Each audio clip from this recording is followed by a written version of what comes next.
Nagbabalik na naman ang inyong tagapaglingkod ng mga balita at pawang katotohanan lamang ang naging mainit nga na usapin sa mundo ng social media. Talaga naman na nakahanda nga ang taong bayan matapos nga ang mga katiwalian at mga kabalbalan na ginagawa ni Kuting ng Norte sa bansang Pilipinas ay talagang hindi na nga nila masikmura ito.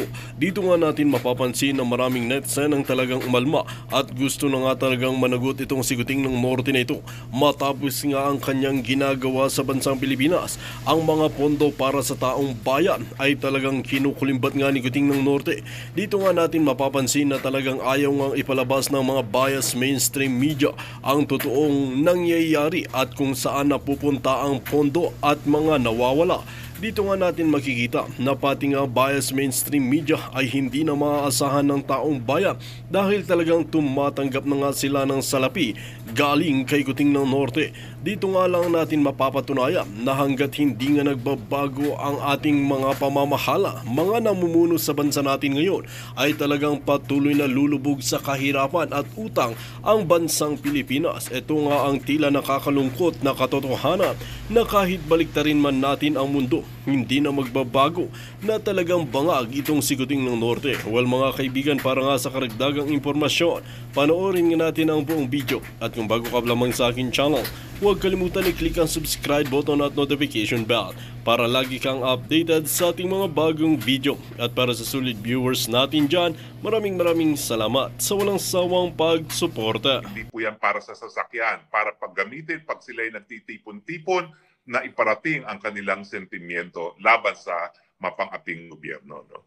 At syempre, tayo naman po nagtitipon-tipon dyan dahil hindi lang feel natin. No? Kung hindi, ang pinapahiwatig natin, unang-una, ayaw natin sa bangag na Pangulo dahil pag ikaw ay wala sa tamang pag-iisip, wala kang solusyong mabibigay sa problema ng bayan, no? Wala kang solusyon doon sa patuloy na pagtaas ng presyo ng bilihin, kakulangan ng trabaho, mababang sweldo at siyempre, kinakalagkad mo pa ang iyong bayan sa gera, no? So Maharlika, yan ang pangunahing issue natin, no? Simple lang, kung ikaw ay Katoliko, Kristiyano, Muslim, lahat naman tayo ay tumututol sa paggamit ng bisyo, no? Yung pinagbabawal na gamot. Abay, ang ordinaryong sundalo na enlisted, kapag napatunayan na gumagamit ng droga, automatic expulsion. Bakit ito, Presidente, may dula na, pinagbigyan na ng pagkakataon para pasinungalingan, hindi pa rin nagsasalita, no? Ibig sabihin, inaamin by his silence. And yet, naroroyan pa rin at kinakaladkad nga tayo sa kuko ng gera.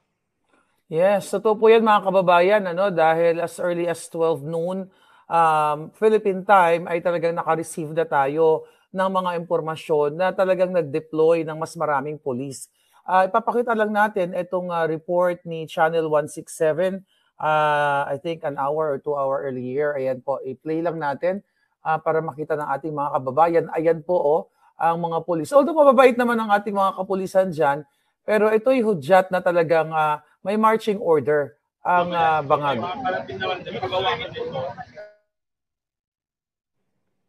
Well, isi-share ko na rin sa iyo yung nakuha ko namang intelligence, no? Ang sabi daw ng mga pulis, damihan ninyo para hindi kami pagalitan dahil wala naman kami magagawa kung napakadaming tao dyan sa EDSA, no? Kaya mga kababayan, ha, kung naniniwala kayo na panahon na para magkaroon ng presidente na nasa tamang pag-iisip, punta na po tayo ng EDSA, wala po tayong trabaho ngayon at araw pa ni Gat Jose Rizal. Igalang po natin ang memorya ni Gat Jose Rizal sa pamamagitan ng pagpunta sa EDSA at yan po ang ating, kumbaga, akto na kabayanihan para sa araw nito na kung saan binibigyan natin ng importansya ang naging buhay ni Gat Andres Bonifacio. So, Maharlika, nape-play mo pa ba si Live 92930? Mukhang naghang tayo. Mukhang naghang. Titingnan natin kung tayo po ay naghang.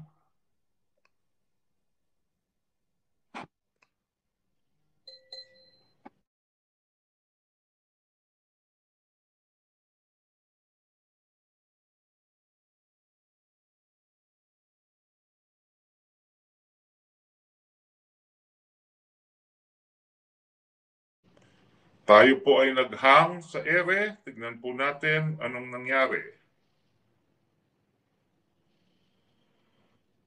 Walang live. Live.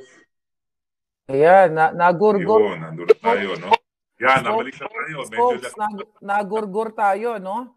So, anyway, yan. At least nakabalik tayo. So, nakita nyo mga kababayan, yung ating pinakita kanina na kung saan. Maliwanag na ba tayo?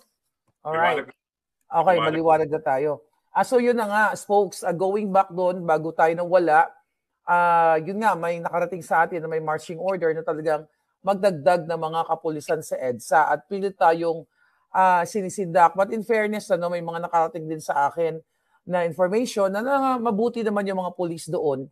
Mabait naman sila yung trato sa ating mga kababayan na nandoon. Yes, going back, folks, sa sinabi mo na may nakarating din sa iyong information. Yes, in fact, nakikiusap yung mga pulis, damihan ninyo para hindi kami mapagalitan dahil pag napakadami ng tao dyan sa EDSA, wala kaming magagawa, no? At inaasahan naman natin na dadagsa ang ating mga kababayan ngayong araw ni Andres Bonifacio at araw ng Fiesta Opisyal, no? So tera na po sa EDSA, ha? Sa ating numero ay ang magdedetermine ng ating tagumpay ngayong araw na ito na ipalabas ang ating mensahe na ayaw na natin ayaw na korap, ayaw na natin sa mga palpak sa gobyerno. Yes, doon naman sa mga mga mamang pulis kami naman diyan yung mga ating mga kababayan sa EDSA day 5 na wala namang reported na mga violente yung ating mga kababayan. Nandiyan lang talaga sila para magbigay ng kanilang hinaing dahil nga sa sobrang talamak ang korupsyon diyan sa Pilipinas dahil sa pamumuno ng isang diktador. Spokes, alam mo kanina may balita sa Mindiola na kung saan may nagpukpukan between the mga protesters at ang ating mga pulis. Actually, naaawa ako dahil may kababayan tayong pulis na napukpuk. Ito, ipakita natin ang ating video bago tayo mag-react.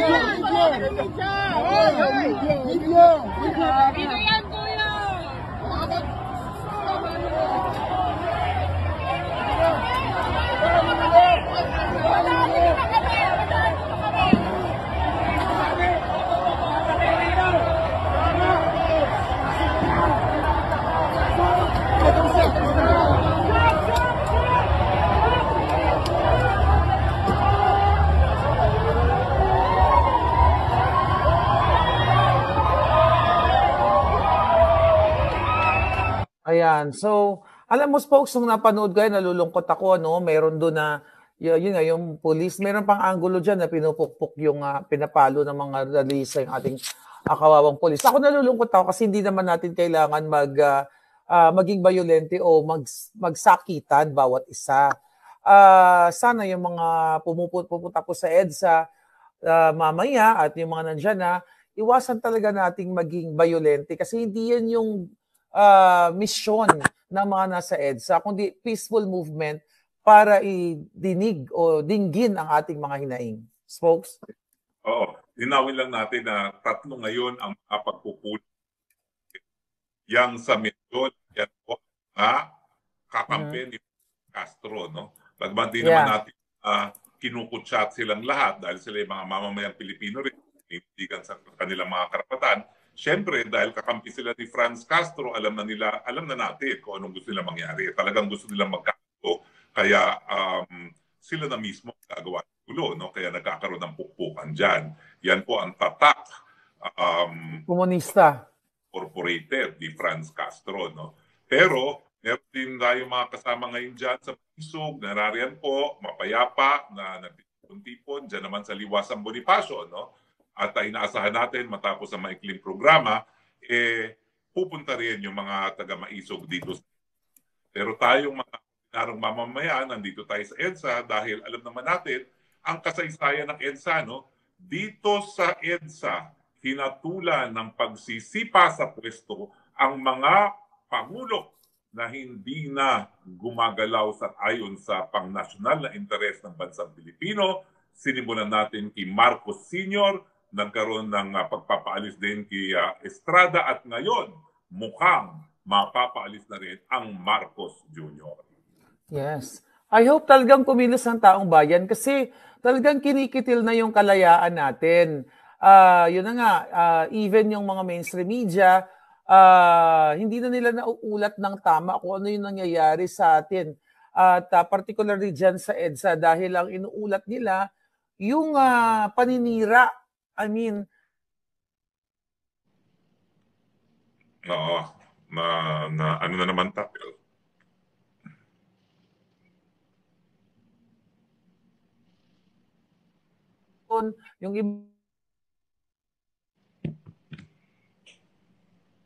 yung mga media na supposedly kakampi ng taong bayan ay nasusupil na rin dahil maaring takot sila o maaring ibang nabayaran sila nitong bangag na presidenteng ito. Kaya naman yung pagtitipon na sabi mo nga kanina, Smokes, ay talagang karapatan ng mamamayang Pilipino na magtipon dyan sa kalsada. Pero ngayon ay pinipigilan at nagde-deploy ng maraming kapulisan at ito'y order ng Malacanang. Pero alam mo, miski inorderan ng kapulisan na pumunta sa EDSA, dahil palibasa, ordinarong mamamayan din yung mga pulis na yan at sila mismo, hindi na masitmura nangyari, sila nang nakikiusap. Pwede ba ho, damihan ninyong iyong hanay para hindi namin kayo mapigilan, no? So pagbigyan po natin ang ating mga kapatid na kapulisan, no? Ibigay po natin ang hinihingi nila, damihan po natin ang ating hanay dyan sa EDSA nang hindi nila masunod ang kanilang order na tayo ay i-disperse. At naniniwala naman ako ngayong araw na ito dahil lahat tayo ay nais nating gunitain ang memorya ng Bonifacio, lahat tayo magpapakabayani pamamagitan ng pagpunta sa EDSA. No? Ayun na nga kasi isa nga yung layunin natin diyan kung bakit tayo nagtitipon. Para protektahan yung ating karapatan, yung ating kalayaang mabuhay ng maayos sa Pilipinas, yung ating karapatan na hindi tayo inaabuso, ninanakawan ng ating gobyerno. Paulit-ulit na lang natin ng Spokes, ang mga budget na supposedly napupunta sa healthcare, napupunta sa mga disaster control, like 5,500 flood control, at yung mga ayuda na ginagamit nila ni Marcos Jr. Actually, may nakita ako ngayong araw na ito na nagbibigay na naman siya ng ayuda, araw ng kalayaan, bigay-bigay ng ayuda. Kumbaga, ginagamit nila itong pondo ng bayan nang hindi sa tama, kundi para sa kanilang mga personal na interest at mga pagnanakaw. Oo nga, para kontrahin ang galit ng taong bayan na ngayon namimigay ng ayuda, pero kalagitnaan ng sunod-sunod na aberya, bagyo, naubusan sila ng ayuda. Paano sila hindi maubusan? No? Ginagamit nga nila para sa pupunta. O balungkot sa ating bayan, no? Hindi po totoo na wala tayong sapat na pera para pamigay na ayuda, kaya lang hindi nakakarating talaga dun sa mga nangangailangan.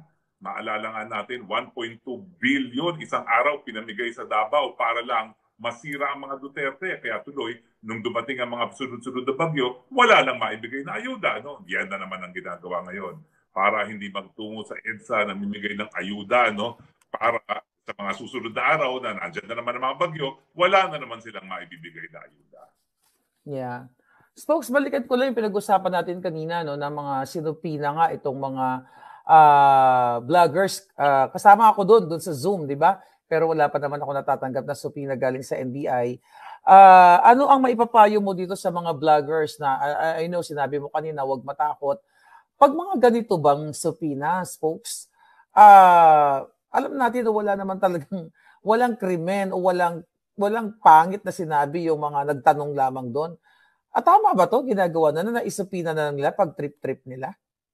Well, alam mo, unfortunately, yung ating krimen na malicious prosecution, kinakailangan malitis ka muna sa hukuman at madismiss ang kaso bago ka makasampa ng kaso ng malicious prosecution. Pero meron tayong na nagamit ko na, no? Yung tinatawag na abuse of right, no? Nagamit ko yan laban sa dating first gentleman na ang daming sinampang mga libel cases laban sa mga periodista. Isang araw, nagsampa siya ng 38 libel counts, no, sa iba't ibang mga periodista. Dumulog kami sa Korte Suprema at sinabi namin na yan ay abuse of right. At ang sabi naman ng Presidente Mandate ay hindi raw po pwedeng maging cause of action yon dahil meron siyang karapatan na magsampa ng libel cases. No? At sabi ng Suprema, mali. Nasa New Civil Code, sa Articles on Personal Relations, yung abuse of right. Pag inabuso mo yung karapatan para malabag ang karapatan ng iba, o pwede ka mapagbayad ng danyos. So yan ang pwede natin gamitin dyan sa mga nananakot na mga personnel ng NBI, di man ng kasong kriminal, pwede natin silang pagbayarin ng danyos, no? Dahil dun sa sleepless nights na pwedeng nangyayari ngayon dun sa mga taong sinupina, no? At yan din ang plano ko, sasabihin ko na sa iyo, Maharlika, ngayon. No? Ang plano ko, lahat ng mga tumatawag sa akin na pogo paddler ako na wala namang ebidensya, i-demand ko sila, senador man o congressman man, for abuse of right. Kasi unfortunately, yung mga congressman at mga senatong, immune sila sa libel. So hindi mo sila po pwedeng mademanda ng libel. Pero yun dito sa civil case para sa abuse of right. So pupulungin po natin lahat ng mga naging biktima ng NBI, ng pananakot, dahil wala po talaga ako nakikitang krimen. Sos Mariosep naman, kapatid. 34 years of law practice na ako and law teaching, no? At ngayon ako nakakita na palibasa sumama sa isang live press briefing, kinakasuhan na. Ano bang kaso yan? Wala ka nangyari doon na sinabing ibagsak ang gobyerno. Minsan nga may pumupula kay Inday Sara kasi hanggang ngayon di pa niya sinasabi na dapat ibagsak na si Marcos, di ba? Yeah. Hindi niya sinasabi, panahon na para tanggalin si Marcos. Marami sa atin nagsasabi, pero si BP Sara hindi pa niya sinasabi yon. And yet, ayan, gumagawa ng kaso na ang dapat naman talaga ay hayaan lang na magsalita ang taong bayan dahil yan ay kanilang karapatan. Pwede ba silang mag-decline katulad ng ginawa ni VP Inday? Yung mga vloggers na hindi siputin? O pwede, kasi alam mo, ang mangyari lang naman dyan, magsasampa yung NBI ng kaso sa piskalya. Pero ang piskalya, dadaan na naman yan sa preliminary investigation, no? At meron naman tayong lahat na karapatan para dumulog o mag-participate sa preliminary investigation bago maisampa sa hukuman. Pero siyempre, ang gagawin nila yan, lulutuin yan para makarating sa hukuman at magkaroon ng warrant of arrest itong mga taong sinupina, no? Pero wag naman tayo mag-alala dahil nandiyan pa rin ang hukuman, no? Ang hukuman, titignan pa rin yan kung merong probable cause, no? At kung walang probable cause, hindi sila mag-i-issue ng warrant of arrest, no? Ano ba naman ang allegation nila na krimen dyan? Alam mo, meron tayong Latin maxim, nullum crimen nulla poena sine lege. Kung walang batas na nagpaparusa sa isang gawain, hindi siya po pwedeng maparusahan. Anong ginawa nila? Nanood at nagsalita sa isang online meeting at yun ay krimen. Wala namang panawagang nangyari doon. Kung hindi, protektahan lang ang karapatan ng isang ordinaryong mamamayan na si Atty. Laika Lopez, no? So sa tingin ko, nananakot yan. Yan ang mensahe nila sa buong sambayan ng Pilipino. Matakot kayo dahil pag kayo maingay, pag pinatuloy nyo ang inyong kritisismo laban sa isang presidente na pinaghihinalaang bangag, ikukulong. So nasa sa atin na yan kung tayo magpapatakot. No? Pero ang ating karapatan magsalita, hindi galing sa presidente, galing yan sa saligang batas. Yeah, tama ka naman doon, na talagang dapat wag mag-alala. Pero ang problema kasi, folks, talagang piniperwisyo nila yung mga tao. Yung ginagawa nilang pagsupinan yan, at alam ko naman na, pag pinailan ka ng kaso, pwede kang sumagot. Pero yung pagpa-file ng kaso, na wala ka namang ginawang, nagtanong ka lang, ito talaga ay malinaw na tinatarget o piniperwisyo ng bangag na gobyernong ito ang ating mga kababayan, like mga vloggers like me, para nga naman matakot at hindi na magsalita o hindi na pumasok sa mga forum na ito. I think ito yung gustong mensahe nila, right? Well, oo nga, no? Yan ang tinatawag na gumagawa sila ng chilling effect para yung mga pumupula sa nito. Pero wag kayong mag-alala, no? Pag-uusapan natin, dahil ako'y abogado naman, pwede ko naman kayo gawa ng sagot dyan sa kahit anong isang pa ng NBI, no? Hindi naman tayo nagkukulang sa mga abogado na maninindigan sa karapatan. Ako nga, 34 years na, naninindigan ako, lalong-lalo na sa karapatan ng malayang pananalita. Ngayon pa ba ako titigil? No? So, titipunin po natin lahat yung mga sinupina ng NBI at magkakaroon tayo ng common na sagot. No? Huwag po kayo mag-alala, nandyan po ang ating mga abogado na maninindigan sa inyong mga karapatan. Yes, folks, may kapapasok lang na balita from the ground. Hinaharang daw ng mga pulis ang pagpasok sa loob ng area ng mga nagdadasal. So nakapalibot daw po lahat ang mga pulis. So tama ba yan ginagawa ng mga pulis? Na pinapaligiran yung ating tika. Ito may sinend na video. Tignan lang natin ha. Ito. Nagdadasal. Ayan no. Well, bakit?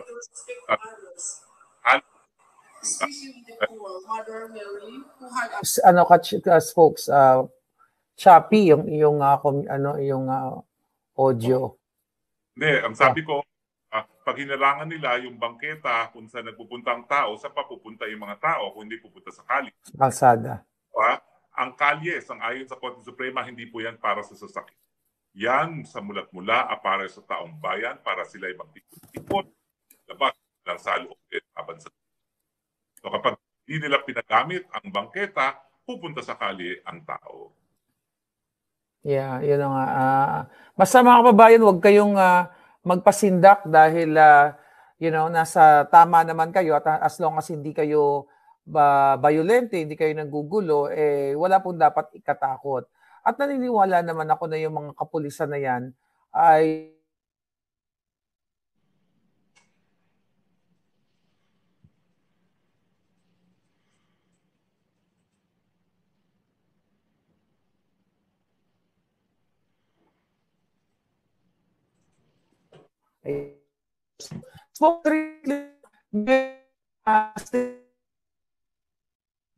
Choppy ka, kapatid na Maharlika, no? Choppy ka ngayon. Pero, at saka parang nawala ka sa live, no? Oo. Okay. Hindi kita makita ngayon live. Ganun pa man, habang hindi pa po nakakabalik si Maharlika, ito po ang inyong live coverage via internet at social media ng Day 5 ng Speak Up Day ng Mamamayang Pilipino dyan po sa EDSA.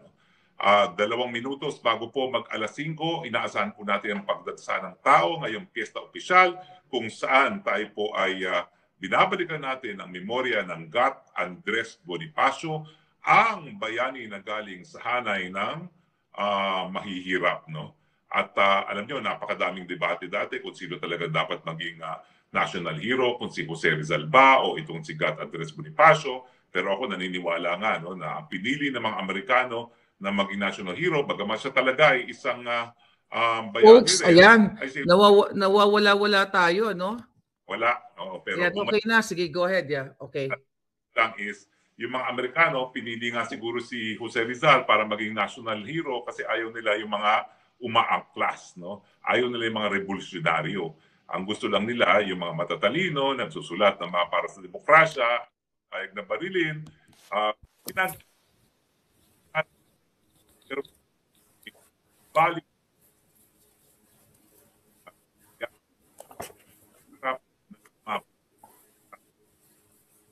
pati signal naghimagsik laban sa mga makakaping mga Espanyol. Ngayon po, wala na tayong mga dayuhan na nakaapi, mga kapwa Pilipino na po na naninitihan sa mga dayuhan ang siyang naghaharing uri ngayon. Dahil gusto nilang protektahan ang nakaw nila sa taong bayan, nakipagkunsyabahan sa dayuhan para makihalubilo sa isang gera na wala namang kinalaman dahil lamang gusto nilang magbalik. Yung hilap na choppy, sis folks. Anyways, folks, yun nga, balikan ko lang kanina, no, yung mensahe. Merong mensahe na nirelease itong si Enrile na Chief Presidential Legal Counsel, pero I don't know kung talagang nagka-function siya, no, as a legal counsel ni Bangag. Ang sabi niya, folks, panawagan niya sa bayan, sabi niya, we have to keep our heads and our equanimity for the sake of our country's peace and order, so that we can move on as one people in one country under God. Let us, in the meantime, sublimate our individual personal desires, interest, and disgust for the common good of our people, so that the safety and progress of our country will not be jeopardized. The world is not stable at the moment. It is turbulent. Let us not add to it our divisiveness. Sa tingin mo, para kanino to? Para kay Bangag? Oo. Yan dahil ang problema naman lahat ang punot dulo ng ating mga problema ay dahil Bangag ang ating presidente, no? At syempre nandun na yun na nagpabudol tayo at kami naman talaga ay lahat naman tayo, no, ay hindi lang humihingi ng patawad dahil tayo nagpabudol sa isang Bangag, no? Kung hindi tayo ay nagsisisi na at ngayon nga ay pinaninindigan ng ating karapatan nating taong bayan na magsisante na nakaupong presidente pag hindi na gumaganap sa kanyang katungkulan. 2 beses na po natin nagawa yan at yan po ay nasa loob na. Nakaukit na po yan sa saligang batas. Meron tayong karapatan na mag-people power laban sa walang siling mga presidente. Yes, kaya naman talagang tuloy-tuloy ang ating pagmomonitor. I hope may makapasok na volunteer natin dyan sa EDSA. Pero yun na nga, ang mga nakakarating sa ating information, patuloy naman na dumarating yung mga tao, pero yun nga lang ay sinaharang. At I hope, saan pwedeng pumesto dyan, folks? Kapag hinarang nila ang mga tao, ano ang pwede nating gawin? Well, kung haharangan nila yung lugar na hindi nakakaabala sa traffic, saan pa pupunta ang tao kundi sa kalye? Yun na nga no? Since time immemorial, our roads are held in trust for the people to assemble for peaceful redress of grievances. No? So, mula nung panahon pa ng mga ninuno natin, ng mga kalye, ay para sa taong bayan, para sila yung at ilabas ang kanilang saloobin laban sa gobyerno. No? So mas mabuti pa, payagan nyo na dahil nasa private road naman yung speak out natin nung 4 na araw na nakalipas na. Bakit pa nila pipigilan? Hindi nyo po mapipigilan ang dami ng tao na nais ng manindigan. Tapos na po yan. At dahil nga po sa ating kasaysayan noong 1986 at nung kailan lamang na 2001, hindi nyo na po matatakot ang taong bayan dahil alam nila sila ang tunay na soberenya sa bansang Pilipinas. Sila ang tunay na boss. So hindi po sila titingala doon sa mga naghaharing uri. Yes. So spokes ang Huwad Committee ngayon at ang presidente, hindi tayo parang 2 days ago yata tayo magkasama. Hindi natin ito napag-usapan at hindi ko natanong sa iyo. Pinigil, okay? Nagpakalat ng private text message. Etong si Bangag na pinipigilan daw niya etong mga kongresista na huwag ituloy yung impeachment. Ano sa tingin mo ang drama nito? Ay, naku, drama lang talaga yan. No? Dahil alam naman natin kung anong gusto ng presidente masunod. Sinasabi lang niya para hindi masisi. At alam niya na nagagalit ang taong bayan dyan sa Tuwad Committee na yan. No? So, dinidistansya niya ang sarili niya. Pero ang tunay na boss talaga ng mga kongresista sa ilalim ng kanyang pinsan na si Martin Romualdez aka Tambaluslos ay ang presidente mismo. Siya'y umiiwas lang sa pula na akala naman niya magpapaloko tayo, no? Ang pasimuno ng lahat, kayo po, Mr. Bangag, President. At hindi po magpapadin lang sa inyo kahit anong sabihin ninyo. Ang tanging magkukumbinsi sa amin na wala kayong kinalaman dyan, kung tatanggalin nyo bilang speaker, Mr. Speaker, tambal yung pinsan. Yan lang po ang pruweba na tunay na hindi kayo nasa likod ng gawain ng Kongreso ngayon. Yes, kaya naman talagang dapat umaksyon na ang bayan. Sana po dahil ngayon ay holiday, pumunta na kayo sa EDSA. Kaya talaga namang ipagpatuloy ninyo ang inyong pag-ere ng inyong sentimiento dahil kung hindi nyo papayagan, kung hahayaan ninyo itong nangyayari sa ating bayan, kawawa talaga ang nangyayari sa inyo. Kaya nakakalungkot, lahat tayo ginigipit, ang presyo ng bilihin, ang taas, ano pa ba? Ano ba nakikita mo dito, Spokes, sa nangyayari sa atin? Number 1, tatagal pa ba ito si Bangag? At kung, let's say, magtuloy-tuloy, ano yung napipicture mo sa buhay ng Pilipino sa Pilipinas? Kaya nila pinipigilan ngayon ang pagdating ng tao dyan sa EDSA. Nakita nila kahapon na halos na puno na natin talaga ang EDSA. Hindi nila akalain yan. Kasi linalait tayo ng mga supporters ni Bangag, ng mga dilawan, ng mga terorista na iraw lalabas ang taong bayan, pagod na raw ang taong bayan. Bakit ang dami lumabas kahapon? O sinasabi niya, Ansos, Maria Josep, saan naman tayo kukuha ng pera? Lahat ng pera, nandun nga kitang baluslos. At lahat naman ng confidential pa, nandun kay Presidente, no? Yes. So, kung meron tayong konting mga naibibigay sa mga nagpupunta dyan para sa pagkain at tubig, yan po'y galing sa mga OFWs. Yan po'y awis at saka sa luha ng mga OFW na maski kakaunti na nga ang kita nila, nagpapadala pa dahil gusto nilang pambili ng pandesal, ng ensamada at ng tubig. No? So, opong well-funded yan. Tingin nyo ba, ganyan na wala man lang tayong stage, wala man lang tayong system. Wala po, no?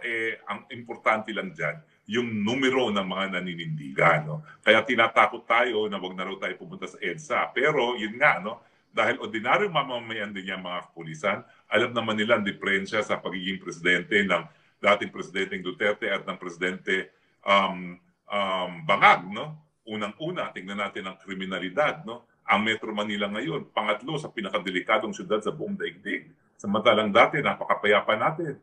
Ang ating ekonomiya ngayon, ito ang pinaka-palpak na ekonomiya. Samantalang nung panahon ng dating administrasyon, yan ang pinaka-promising na ekonomiya. Ang piso ngayon wala ng balor, 59 pesos na $1.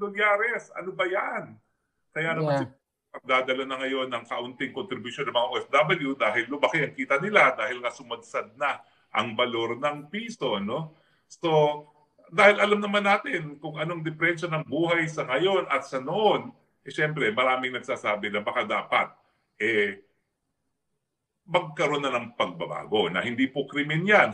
Dahil unang-una, yan po ay call ng soberenyang mamamayang Pilipino.